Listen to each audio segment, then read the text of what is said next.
Throughout this video, you will see the process of DNA replication. DNA replication is a process where DNA makes a copy of itself during cell division. There are 3 phases of DNA replication: initiation, elongation, and edits, which will be shown in the video. The first panel of DNA replication shows the helicase going through a DNA strand. What the helicase does is breaks hydrogen bonds. In the first panel, you can see that there is a helicase going through, and at the end of it, there is a typoisomerase and gyrase. What that does is relieve stress, and the dots outside along the outline is called the single-stranded binding protein.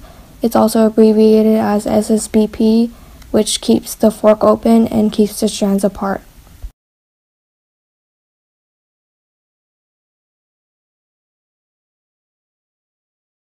In phase 2, also known as elongation, primase arrives to the fork of replication and is attached to the already existing RNA primes.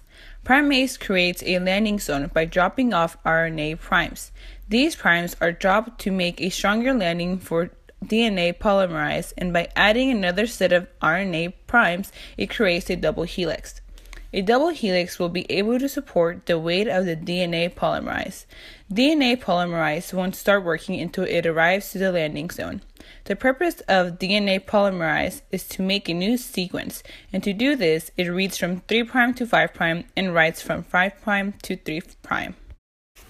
The DNA polymerase will now follow the DNA helicase down the rest of the strand of DNA, now called the leading strand. Editing is the last process of DNA replication.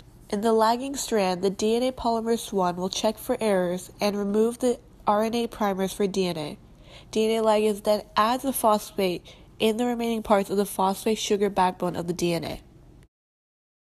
The process of DNA replication for the lagging strand is very similar to that of the leading strand. As helicase breaks apart base pairs, RNA primase creates a landing site for DNA polymerase 3. After DNA polymerase 1 swaps the RNA primers for DNA, ligase again repairs the phosphate sugar backbone. As helicase moves further down the strand, the process continues, but ligase must now also join the 2 separate sections of DNA formed. These sections are called Okazaki fragments. This continues until helicase reaches the end of the strand of DNA, when 2 identical strands of DNA are formed.